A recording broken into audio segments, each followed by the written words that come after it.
PM Narendra Modi आज रात 8 बजे करेंगे संबोधित। पीएम पांचवी बार देश को करेंगे संबोधित। लॉकडाउन बढ़ाने का हो सकता है ऐलान।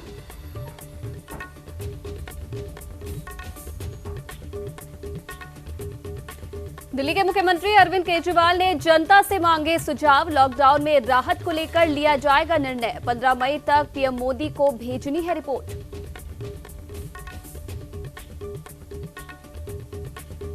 वहीं दिल्ली में एयर इंडिया के हेडक्वार्टर में तैनात एक कर्मचारी कोरोना पॉजिटिव। बिल्डिंग को किया गया सील और सैनिटाइज। करोल बाग इलाके में रहता है संक्रमित कर्मचारी।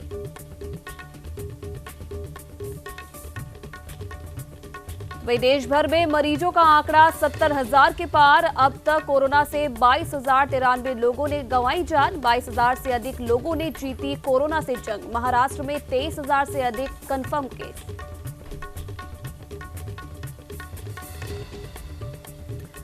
वहीं हरियाणा के स्वास्थ्य मंत्री अनिल विज ने दिया बयान। कहा, दिल्ली से ही हरियाणा में बढ़ रहा कोरोना संक्रमण। नहीं खोला जाएगा दिल्ली हरियाणा बॉर्डर।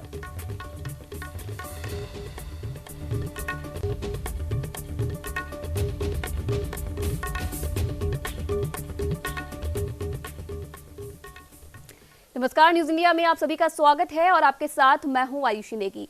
कोरोना संकट और लॉकडाउन के बीच प्रधानमंत्री नरेंद्र मोदी आज एक बार फिर देश को संबोधित करने जा रहे हैं। पीएम नरेंद्र मोदी रात 8 बजे देश से मुखातिब होंगे और सरकार की ओर से कोरोना को रोकने के लिए उठाए जा रहे कदमों के बारे में बताएंगे। इस दौरान लॉकडाउन पर भी अहम ऐलान किया जा सकता है। आपको बता दें कि सूत्रों से खबर है कि पीएम मोदी की ओर से आज लॉकडाउन के चौथे चरण का ऐलान भी किया जा सकता है। इस चरण में लोगों को ज्यादा छूट दी जाएगी। साथ ही पीएम मोदी मजदूरों के पलायन और लॉकडाउन एग्जिट प्लान के मुद्दे पर भी चर्चा कर सकते हैं। इसके अलावा लोगों से सोशल डिस्टेंसिंग बनाने की अपील भी की जाएगी।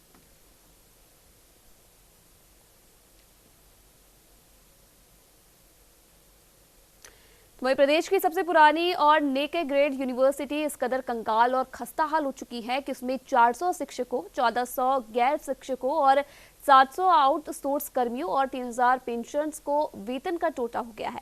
तो वहीं विश्वविद्यालय की कुलपति भी प्रतिनिधिमंडल को 2 बार आश्वासन दे चुकी है, लेकिन अब तक समस्या का कोई समाधान नहीं निकला है। तो वहीं इसे लेकर कुरुक्षेत्र विश्वविद्यालय शिक्षक संघ के प्रवक्ता संजीव शर्मा का कहना है कि प्रशासन कार्रवाई नहीं कर रहा है। 2 बार कुलपति से मिला जा चुका है, लेकिन उन्हें अभी तक तनख्वाह नहीं मिली है।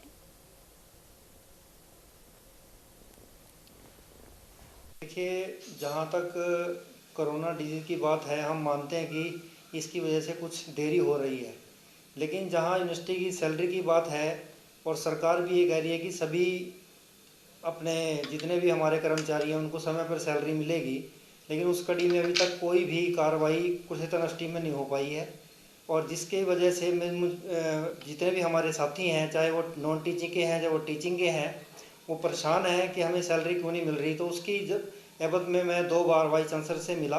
उन्होंने ये कहा कि हम 2 दिन में इसकी व्यवस्था करने जा रहे हैं और 2 बार ऐसा ही हमें उन्होंने आश्वासन दिया।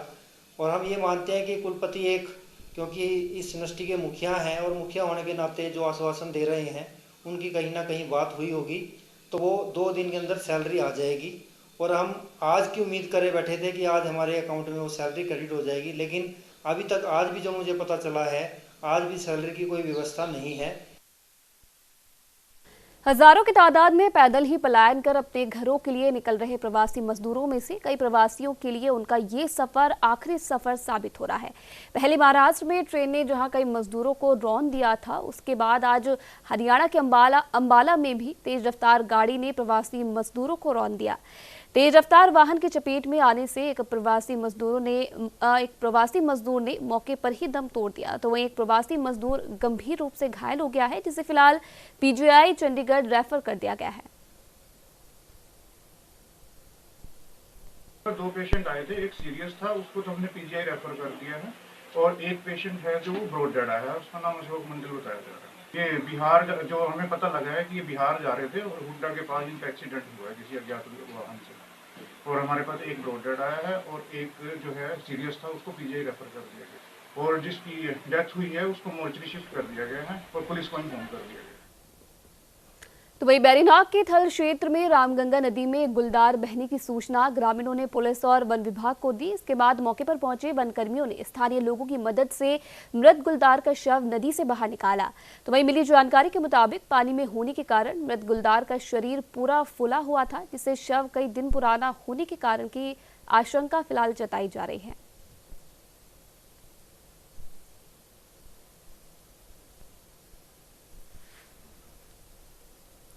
तो वही महाराष्ट्र के पुणे से पहली श्रमिक स्पेशल ट्रेन आज हरिद्वार पहुंचेगी। लॉकडाउन के बाद चल रही इस स्पेशल ट्रेन में प्रदेश के गढ़वाल और कुमाऊं के जिलों के लगभग 1200 प्रवासी हरिद्वार पहुंचेंगे, जहां से उन्हें स्क्रीनिंग के बाद विभिन्न जिलों में पहुंचाया जाएगा।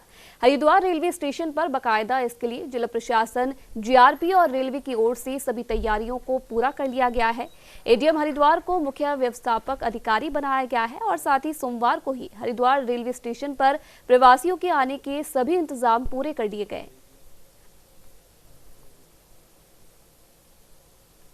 कई ट्रेनों के आने की संभावना है, लेकिन अभी पहली जो क्लियर हुई है वो कल एक ट्रेन आ रही है जिसमें करीब 1200 यात्री बताया गया कि 1200 यात्री इसमें प्रवासी रहेंगे जो उत्तराखंड के डिफरेंट डिस्ट्रिक्ट के हैं। पुणे से आ रही है ट्रेन, जो अभी सूचना मिली है प्रथम दृष्टया कि पुणे से आ रही है और जिसको कल 2 बजे के आसपास पहुंचने की संभावना है। जैसा कि आप लोग देख रहे हैं डिफरेंट डिपार्टमेंट कि यहाँ पे हम लोग जिले वाइज कैसे सेग्रीगेट करेंगे और उसमें चूँकि ऐसी भी आशंका है कि कुमाऊं के भी डिस्ट्रिक्ट के लोग रहेंगे, तो कुमाऊं के ज़िलों को सेग्रीगेट करके कुमाऊं भेजा जाएगा बसों के माध्यम से, और जो गढ़वाल के हमारे 6 ज़िले हैं उनको हम अलग अलग जो है यहाँ पे सेग्रीगेट करेंगे जब वो यहाँ पे उतरेंगे पैसेंजर यहाँ पे, और उनको बसों के माध्यम से उनके ज़िलों में भेजा जाएगा। वही उधम सिंह नगर के किच्चा में फायरिंग की घटना का पुलिस ने खुलासा किया है। आपको बता दें कि 2 दिन पूर्व किच्चा के आवास विकास में बाइक सवार 3 युवकों ने एक व्यापारी के घर में फायरिंग कर दी थी। व्यापारी द्वारा कोतवाली पुलिस में सूचना दर्ज कराए जाने के बाद किच्चा पुलिस आरोपियों की लगातार तलाश कर रही थी। तो वही किच्चा पुलिस ने घटना का खुलासा करते हुए सूचना के आधार पर एक आरोपी को अवैध तमंचा और 2 जिंदा कारतूस के साथ गिरफ्तार किया है।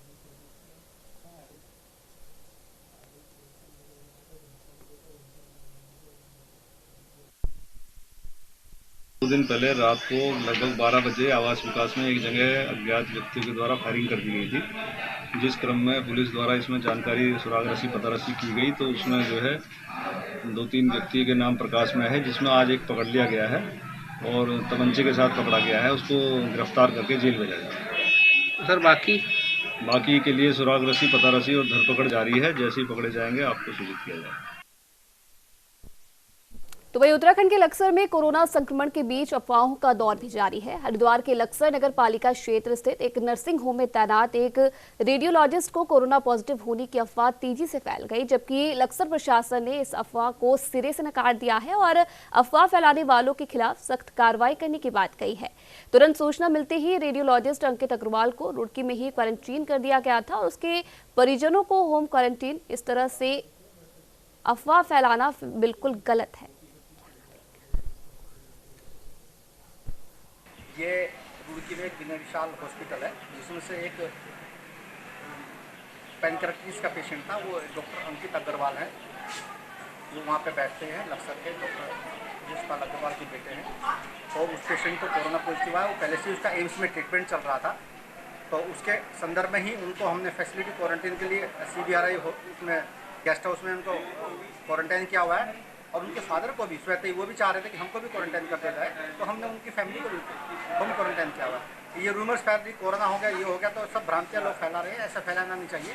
तो ऐसे विकट समय में सब लोगों को एक दूसरे से थोड़ी सहानुभूति भी रखनी चाहिए। तो कुछ भी नहीं है, हॉस्पिटल नॉर्मल तरीके से चल रहा है, OPDs चल रही हैं और इंडोर वगैरह चल रही हैं, और जो सरकार की गाइडलाइन है उसके हिसाब से पालन हो रहा है। ग्लव्स, सैनिटाइजेशन, मास्क वगैरह हमारे सभी हॉस्पिटल के स्टाफ को दिए गए हैं और उसका यूज़ कर रहे हैं। जो पेशेंट आते हैं उनका बाहर ही हाथ सैनिटाइज करवा के वो मास्क वगैरह ज़रूरी किया हुआ है। सोशल डिस्टेंसिंग का पूरा पालन हो रहा है। हर 2 पेशेंट के बीच में एक प्रॉपर डिस्टेंस जो सरकार की गाइडलाइन है उसके द्वारा मेंटेन किया जा रहा है। तो सभी चीज़ें नॉर्मल तरीके से हो रही हैं, ऐसा कुछ भी नहीं है। एक रुड़की से जो व्यक्ति था वो पॉजिटिव पाए गए हैं, ना कि लक्सर से था। और जो रेडियोलॉजिस्ट है यहाँ पर मिस्टर अंकित अग्रवाल, उनके द्वारा रुड़की में ही उनको अल्ट्रासाउंड वगैरह किया गया था रुड़की वाले हॉस्टल में।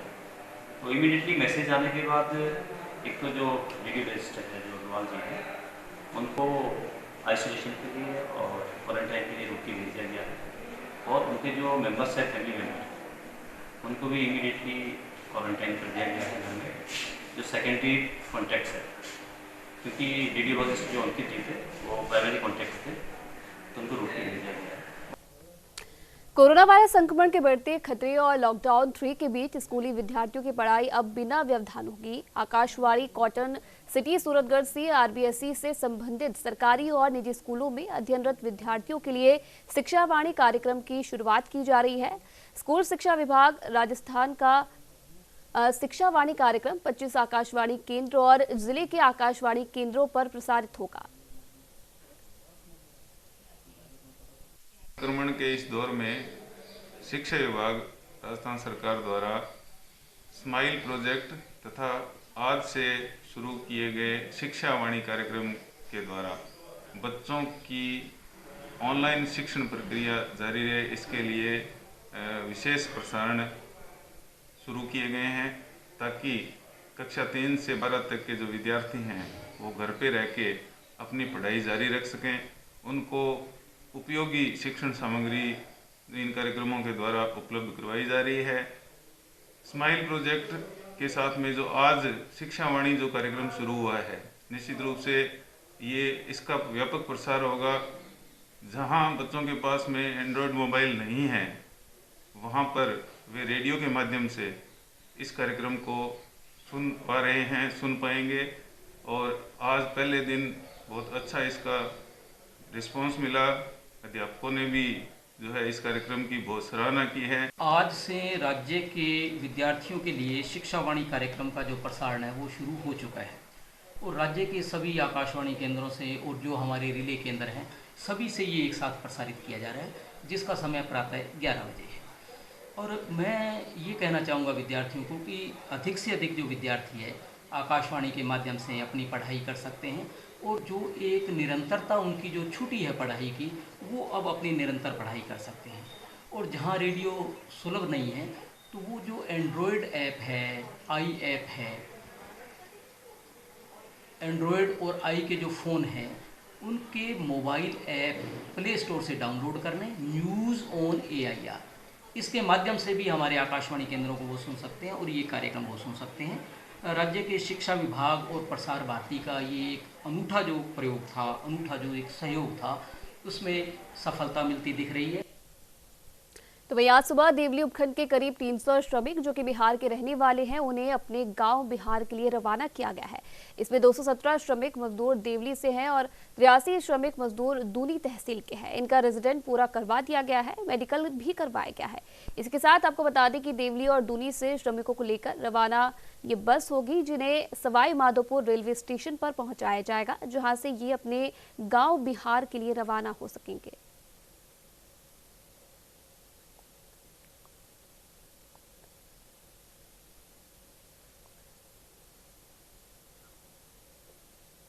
तो वही रेनवाल थाना क्षेत्र में पुलिस ने एक बड़ी कार्रवाई को अंजाम देकर 3 अलग अलग स्थानों पर दबिश दी है। इस दौरान पुलिस ने प्रतिबंधित गुटखा सहित भारी मात्रा में बीड़ी के बंडल भी जब्त किए हैं। इस दौरान पुलिस ने विभिन्न धाराओं के तहत 3 दुकानदारों को भी गिरफ्तार किया है। साथ ही जब्त किए गए गुटखे की कीमत करीब 60,000 रुपए बताई जा रही है।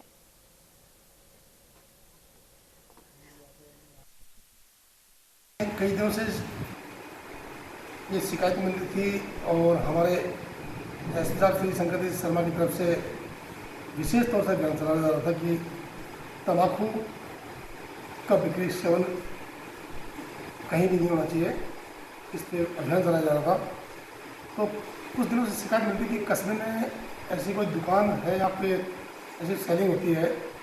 आज सुबह कांस्टेबल सांवरमल जो अपना थाने का कांस्टेबल है उसने मुझे बताया, हमारी टीम दिखा दी कि साहब यहाँ पे ये बालाजी फाटक के पास में बंदा माल में खड़ा हुआ है।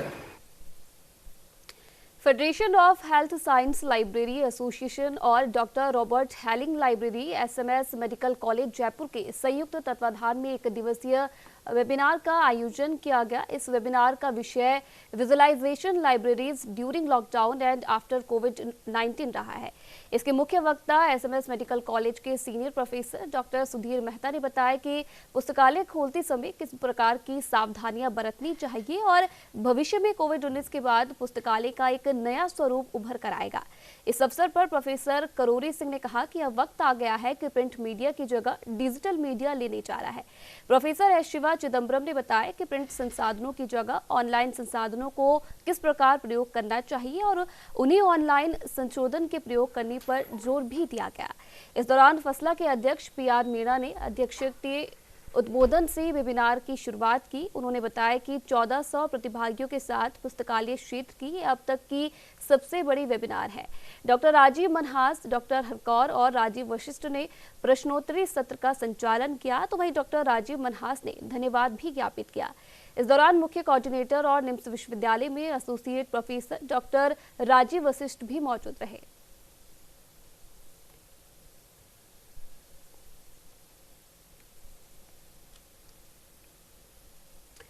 कोरोना संकट के चलते लॉकडाउन के बीच आने वाली ईद के पर्व को लेकर जाने माने बॉलीवुड अभिनेता अली खान ने मुस्लिम समुदाय से लॉकडाउन की पालना करने की गुजारिश की है। उन्होंने सभी को न्यूज इंडिया के माध्यम से ईद की मुबारकबाद देते हुए कहा कि जब हमारे लिए अल्लाह ईश्वर भगवान ने मस्जिद, चर्च, मंदिर, गुरुद्वारे के दरवाजे बंद कर दिए हैं तो हमें समझ लेना चाहिए कि इस हालात में घर पर रहें।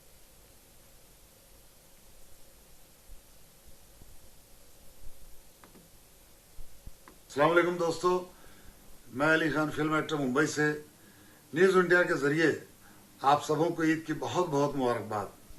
जिस तरीके से हमने पूरे महीने रोजे रखा, घरों में तरावी पढ़ा, कुरान शरीफ की तिलावत किया, वैसे ही आप सब लोग अगर सरकार गवर्नमेंट ऑफ इंडिया हमें परमिशन देगी मस्जिदों में जाके नमाज पढ़ने की तो हम जाएंगे और न जाएंगे।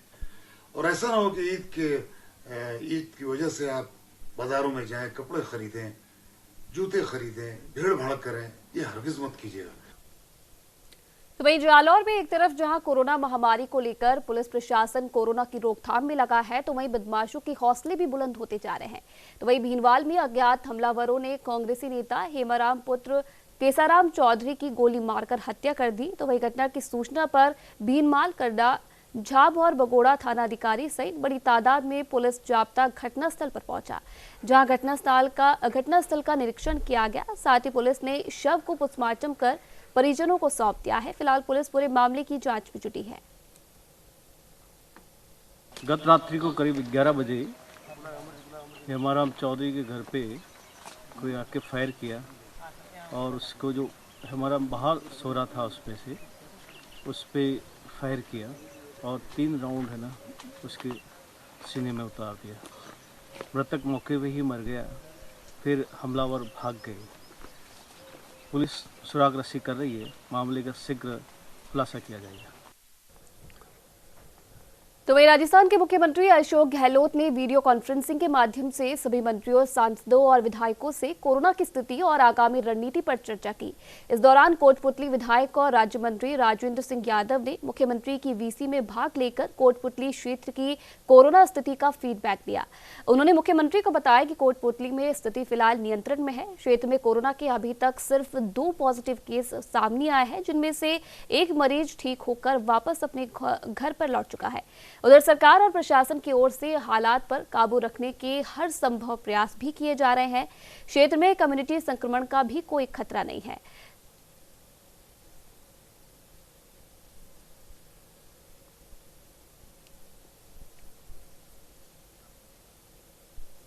तो वहीं पाली के देसूरी में कोरोना वॉरियर्स पर हमले का मामला सामने आया है। यहां कोरोना वॉरियर्स आंगनबाड़ी कार्यकर्ता पर एक युवक ने हमला कर दिया।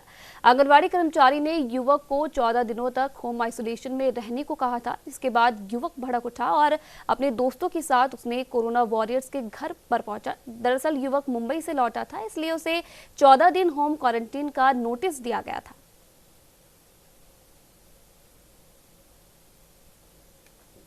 मैं ओम दिनेश डलाराम दिनेश को होम विजिट पर रखा हुआ था, इसीलिए वो आके शोभावास का है, सारंगवास में आके बैठा था और इसीलिए मैंने बोला कि भाई यहाँ पे मत बैठ, तेरे घर पे जाके बैठ। मैंने वो विजिट में उसको ऐसे खाली बोला मैंने, जब उसको बोला कि आगे जाके बोल के तेरे टांगे तोड़ दूंगा। फिर उसके बाद मैंने वो कल तारीख 11 के 1:30 के 2 के बीच में मेरे घर लाठी लेके शराब पी के 2 जने आए। एक का नाम मुलाराम है और एक का नाम दिनेश ढलारों में, और हमारे साथ हमला किया मेरे साथ। वहीं जयपुर के बस्ती के कालीटी इलाके में मनरेगा की शुरुआत की गई। देश भर में लॉकडाउन के दौरान मजदूर वर्ग आर्थिक समस्या से जूझ रहा था, जिस पर मरहम लगाते हुए सरकार ने मनरेगा की शुरुआत कर ग्रामीणों को रोजगार का मौका दिया है, जिससे ग्रामीणों में उत्साह की लहर देखी गई। इस दौरान सोशल डिस्टेंस का ध्यान भी रखा जा रहा है। इसी के साथ अधिकारी मजदूरों को लगातार जागरूक कर रहे हैं। बहुत अच्छी तरह चल रहा है और यहाँ सभी अपने जो ये महामारी चल रही है कोरोना, इसका सावधानी का पूरा ख्याल रखा जा रहा है। सब अपने अपने डिस्टेंस में काम कर रहे हैं और सभी अपने अपने मुंह में मास्क लगा रखा है और सैनिटाइजर का प्रयोग लिया जा रहा है थोड़ा बहुत। और बस इस गर्मी में और इस महामारी में हमको रोजगार मिल रहा है। गवर्नमेंट बहुत बढ़िया काम दिया हमको इस समय पे। तो देखा आपने, मनरेगा की शुरुआत ने कोरोना संकट काल के एक जीवन की बूटी की तरह मजदूरों ने उत्साह की तरह प्रभावित है।